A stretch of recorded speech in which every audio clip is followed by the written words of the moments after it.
తో మేము చేస్తున్న కార్యాచరణ గురించి, వాళ్ళని కుటుంబాలకు సమకూర్చి చేర్చే విషయాన్ని గురించి, అక్కడ అవసరమైన వనరుల గురించి మాత్రమే నేను మాట్లాడటం మొదలు పెడితే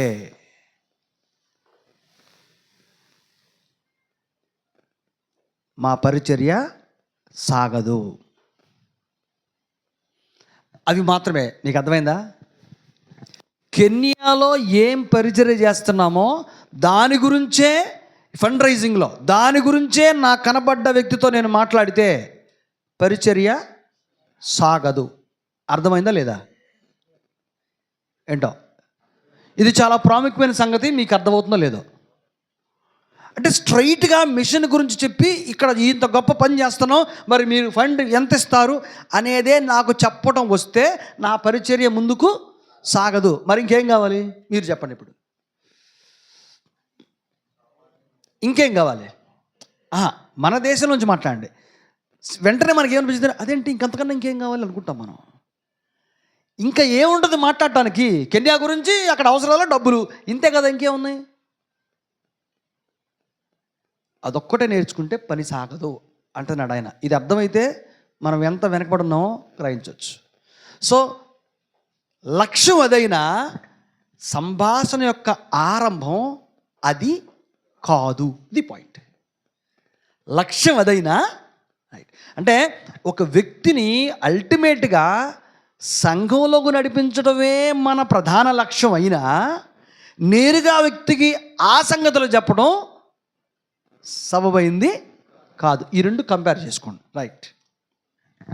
You can't have a spiritual conversation unless you just know how to have a conversation. Here's the second concept that's అంచేత ఆ వ్యక్తితో నాకు మాట్లాడటం, సామాజికమైన సంగతులు, సులువైన విషయాలు మాట్లాడటం రాకుండా అత్యంత ప్రాముఖ్యమైన సంగతులు లేకుండా ఆధ్యాత్మికమైన సంగతులు మాట్లాడటం సాధ్యపడదు. ఇది మొదటి సూత్రం. that's much like the first. రెండోది చెప్తున్నాను, అది ఇంచుమించుకో మొదటి లాంటిదే. రెండోది చూద్దాం. If you only know how to have one conversation, then you can only have one conversation. మీకు రెండో పాయింట్ రాసుకుంటారా? అందరూ జాగ్రత్తగా నాకు కలిసి చూస్తున్నారు కదా. అంతే, మనకు అలాగే అలవాటు, చూడటం అలవాటు. రాసుకుందాం. ఆయన 3 సంగతులు చెప్పాడు, చెప్తా అన్నాడు. ఫస్ట్ చెప్పాడు. రెండోది ఏంటంటే, మనకు ఒక్క అంశాన్ని గురించి మాత్రమే సంభాషించటం తెలిస్తే ఆ ఒక్క విషయమే మాట్లాడతాం జీవితకాలం. అర్థమైందా? ఒక్క అంశాన్ని గురించే మనం సంభాషించడం తెలిస్తే ఆ ఒక్కటే మాట్లాడాల్సి వచ్చింది. రెండోది రాదు. కాబట్టి లాజికల్ అయినా అర్థమవుతుందా లేదా? లాజికల్గా అర్థమవుతుందా? ఎన్ని విషయాలు తెలిసి ఉండాలి మాట్లాడాలంటే? చాలా విషయాలపైన అవగాహన ఉండాలి. అప్పుడు సందర్భానుసారంగా 4 ఫీల్డ్స్ డిసైపుల్షిప్ మల్టిప్లికేషన్ ట్రైనింగ్లో జార్జ్ ఫంగ్ గారు మాకు 12 టూల్స్ నేర్పించారు. ఎవెంజలిస్టిక్ టూల్స్ అయ్యి, డిసైపుల్షిప్ మల్టిప్లికేషన్, వండర్ఫుల్ టూల్స్. చాలా చోట్ల మేము క్యాంపస్ పెట్టాం కూడా. ఆయన ఏమంటాడంటే, we should have a tool box. ఆ టూల్ బాక్స్లో 12 టూల్స్ ఉన్నాయి. మొదట్లోనేమో టూల్స్ ఒక్కదాని వెంట ఒకటి నేర్పించుకుంటూ వచ్చాడు. కొన్ని రోజులు ఆగిన తర్వాత ఫార్ములా మార్చాడు. ఏం చేశాడంటే, ఈ టూల్స్ మీరు జేబులో పెట్టుకోండి, సందర్భానుసారంగా ఏది ఎక్కడ వాడాలో అట్లా వాడండి, ప్రతి చోట ఫస్ట్ కాడ మొదలు పెట్టద్దు అన్నాడు. సందర్భాన్ని బట్టి, పరిస్థితిని బట్టి, the situation should demand the particular tool. అంతేగాని ప్రతి చోట ఒక్కటే మొదలు పెట్టడం కాదు. మనం కూడా ఎక్కడ మొదలుపెట్టినా ముగింపు కలిగేది మాత్రం సంఘం దగ్గరే. ఏను కథే అది. ఆలోచించండి అందరూ. We're going to see today that Jesus was good at conversing about many things. యేసు ప్రభు చూడండి, చాలా విషయాల గురించి సంభాషణ చేయగల సమర్థుడు ఆయన. చాలా విషయాలు. And here's the third concept. మూడో విషయం ఇక్కడ ఉంది, రాసుకోండి. మూడోది, and this is really important. ఇది నిజంగా అత్యంత ప్రాముఖ్యమైనది. When I go into a conversation with someone, నేను ఎవరితో అయినా మాట్లాడటానికి ముందుకెళ్తే I don't have an agenda for them. అవతల వ్యక్తితో ఏం మాట్లాడాలో అనే దాని గురించి నేను ఒక నమూనా ముందుగానే ఏర్పరచుకోను. ఆ వ్యక్తితో ఏం సంభాషించాలి అంటే వాళ్ళ విషయమై ఒక ఎజెండా నేను తయారు చేసుకోను. కొంచెం క్లిష్టంగా ఉంటుంది, ఆలోచించండి. I only have an agenda for me. నేను మాట్లాడటానికి వెళ్తున్నాను కాబట్టి నాకంటూ ఒక లక్ష్యం ఉంది కనుక ఆ లక్ష్యాన్ని అక్కడ నెరవేర్చుకోవటం ఎలాగో దానికి సంబంధించిన ఎజెండా నా దగ్గర ఉండాలి. అవతల వ్యక్తికి సంబంధించిన ఎజెండా నా దగ్గర ఉండదు, నా ఎజెండానే ఉంటుంది. నా కార్య లక్ష్యం ఒకటే, కార్య సిద్ధపాటు ఒకటే, కార్యక్రమ నమూనా ఒక్కటే నేను నా దగ్గర పెట్టుకుంటాను. నేను కొంచెం ఆలోచించాలి. Boy, that's backwards from the way that I've always thought. When I'm trying to raise money, I think, well, I have an agenda. అయితే నిజానికి నేను అలవాటు పడ్డ ఆలోచన చేస్తున్న విధానానికి అది చాలా భిన్నమైంది. ఫండ్ రైజింగ్ వెళ్ళినప్పుడు, ధన సమీకరణకి వెళ్ళినప్పుడు For this other person, I want them to give us money. I want them to join us in the work. నేను చేసేటువంటి కార్యక్రమం కొరకు ధన సమీకరణ కోసం వెళ్తే నా లక్ష్యం ఒకటే, అతడు నాతో పాటు భాగస్వామి అవ్వాలి, నా పరిచర్యకి అతడు ధనం ఇవ్వాలి. ఇదొక్కటే నా ఎజెండా. బాబు కొంచెం ఏసీ పెంచకూడదా? చల్లగా ఉందా? చల్లగా ఉందా వేడిగా ఉందా? కొంచెం పెంచండి please.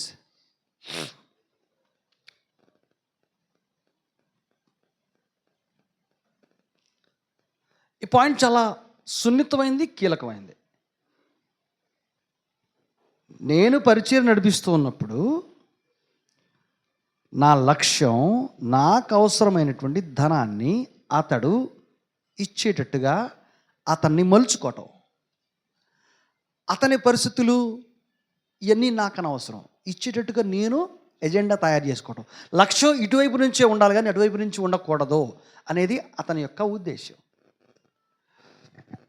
But the truth of the matter is, I don't know about their life. అయితే వాస్తవమైన సంగతి ఏంటంటే నేను ఎవరినైతే నా పనిలో అతను కూడా భాగస్వామి డబ్బు ఇస్తే సహాయం చేస్తే బాగుంటుంది అనుకుంటానో అతని గురించి నాకు పూర్తిగా తెలియాల్సినటువంటి అవసరం లేదు, నాకు తెలియదు కూడా. అతను ఎవరైనది నాకు తెలియదు, కానీ అతనితో నేను మాట్లాడాల్సిన పరిస్థితి వస్తే నేను నా కార్యక్రమానికి అతన్ని భాగస్వామిగా చేసుకోవడం ఎలాగ ఒక్కటే ఆలోచన చేసుకుంటున్నాను. I don't know about what they're going through. వాళ్ళు ఏ పరిస్థితుల్లో ఉన్నారో, ఏ పరిస్థితులు గుండా ప్రయాణం చేస్తున్నారో కూడా నాకు తెలియదు. I don't really know who they are. వాళ్ళు ఎవరో కూడా నాకు పరిపూర్ణ అవగాహన తెలియదు. I only know what I've been called to do. నాకెంతవరకు తెలుసు అంటే నన్ను దేవుడు ఏ పని నిమిత్తం పిలిచాడో అదొక్కటే స్పష్టంగా తెలుసు. ఎలా ఉంది?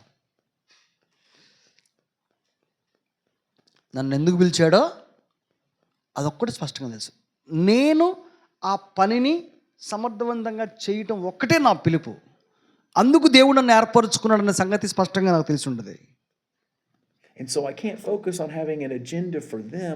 I just have to fulfill the agenda that God has given me. అందువల్ల అవతల వ్యక్తుల యొక్క పరిస్థితులు, పూర్వపరాలు వీటన్ని మీద నేను మనసు పెట్టను, కానీ దేవుడు నన్ను ఎందుకు పిలిచాడో, నాకు అప్పగించబడ్డ పని భారం ఏంటో దాని మీద మాత్రమే నేను దృష్టి నిలుపుతాను. And so what's your agenda? What have you been called to do? అందువల్ల ఇప్పుడు ఆలోచించండి, మీ పిలుపు ఏంటి? మీ కార్యభారం ఏంటి?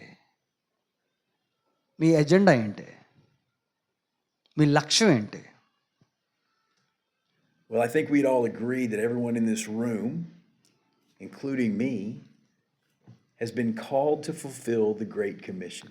అయితే ఇదిగో ఈ గదిలో ఉన్నటువంటి మనమందరికి కానీ నాతో సహా మనందరికీ ఉన్న లక్ష్యం ఒకటే, అదేంటంటే great commission.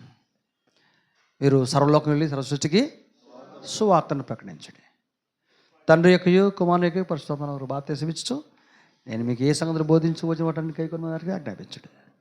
That is great commission. అదొక్కటే మీకు నాకు ఉన్నటువంటి ఏకైక agenda. To go into all the world and make disciples of all people, baptizing them in the name of the Father and the Son and the Holy Spirit. That's our calling. That's our agenda. ఆ great commission ఒక్కటే మన agenda, అదే మన పిలుపు. అందుకే దేవుడు మనల్ని ఏర్పరచుకున్నాడు. And here's the thing about that. అయితే దాని గురించి ఇక్కడ మరొక విశేషమైన సంగతి ఏంటంటే, You are not called to be successful. మనం అత్యంత సాఫల్యత కలిగిన వారిగా ఉండటం కొరకు పిలువబడలా. మనం అన్నిట్లో సఫలం అవ్వటం కొరకు పిలువబడలా. ఎలా ఉంది ఈ మాట? We are not called to be successful. అంటే మనం ఏ పని చేసినా సరే సక్సెస్ అయిపోవాలి, అలా అందుకోసం పిలవబడలా. ఎందుకంటే అది సాధ్యం ఏంటో కాదు. అందుకొరకు మనం పిలవబడలా. మరి దేని కొరకు చూద్దాం. You are called to be faithful. మనం పిలవబడింది విశ్వాస్యత కొరకు, విశ్వాస సంబంధమైన జీవితం కొరకు మాత్రమే. నమ్మకమైన వారిగా బ్రతకడం కొరకు పిలువబడ్డాం. నమ్మకంగా జీవించడం కోసం పిలువబడ్డాం, కానీ విజయోత్సవం కొరకు పిలువబడలా. ఈ రెండింటికి చాలా తేడా ఉంది. మనం ఎక్కువగా నమ్మకంగా ఉంటున్నామో దేవుని విషయంలో ఆలోచించాం. మన పనిలో మనం సక్సెస్ అయ్యామా లేదా అని ఎక్కువగా ఫోకస్ చేస్తుంటాం. అది సాధ్యపడదు. I think it's important to remember that. ఇది గుర్తుపెట్టుకోవడం చాలా ప్రాముఖ్యమైందని నేను నమ్ముతున్నాను. We're called to do what God has asked us to do. దేవుడు మనల్ని ఏమి చేయమని కోరుకుంటున్నాడో అది చేయటం కొరకే పిలువబడ్డాం. And we're not always going to be successful. మనం ఎప్పుడు అన్ని విషయాల్లో విజయవంతులము కాలేము. But we remain faithful to that call. కానీ ఆ పిలుపు విషయంలో మాత్రం మనం బ్రతికినంతకాలం నమ్మకంగా మాత్రం ఉండగలం. And if our calling, if our agenda is to bring people to Jesus, to disciple people. ఒకవేళ మన పిలుపు ప్రజల్ని యేసు వద్దకు పిలవడం కొరకే అయితే, ప్రజల్ని యేసు ప్రభు యొక్క శిష్యులుగా మలచడం కొరకే అయితే, I believe the way that's going to happen most effectively is in conversation and by sharing our lives and investing in other people's. అది ఎలా సాధ్యమైంది అనగా, మన జీవితాన్ని ఇతరులతో పంచుకుంటా వాళ్ళపైన పెట్టుబడిగా పెట్టడమే. మన జీవితాన్ని అనగా ఈ మాట మనకు కొంచెం తెలియక అర్థం కాదు. షేరింగ్ అవర్ లైఫ్స్ అనే మాట అమెరికన్స్కి స్ట్రైట్గా అర్థమైంది, మనకు అర్థం కాదు. షేరింగ్ అవర్ లైఫ్స్, మీకు అందరూ బాగా ఆలోచించాలి.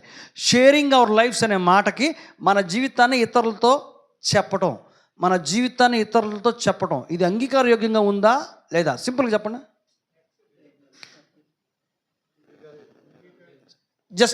జస్ట్ కోర్ బిలీఫ్ చెప్పండి. కోర్ బిలీఫ్, మన జీవితాన్ని ఇంకొకరికి తెలియచేయటం, ఇది అంగీకారయోగ్యంగా ఉందా లేదా అంటున్నాను నేను. Vijay garu, yes, that is the core belief. అంటే ఇది మన కల్చర్. వాళ్ళ కల్చర్ ఏంటంటే ఆ లైఫ్ని షేర్ చేయటంలో కొన్ని సంగతులు ఇన్క్లూడ్ అయి ఉన్నాయి. అది ఎఫెక్టివ్గా ఉంటుంది, అది మరింత సమర్థవంతంగా ఉంటుంది. ఎలాగో చెప్తాను, correct me if I'm wrong. సాధారణంగా మన కల్చర్లో మన విషయాలు ఇంకొకరితో చెప్పుకుంటే పలచనైపోతాం కదండి అని అంటాం, అవును కదా? అది గ్లోబల్ పొర, అందరికీ వర్తించింది. మనం ఎవరికో చెప్పుకోం, మనం అలా చెప్తాం, చెప్పుకోకూడదు. ఏది చెప్పం వేరే వాళ్ళతోటి, చెప్తే వాక్యమే చెప్తాం. ఆ కల్చర్ మనల్ని డామినేట్ చేస్తుంది.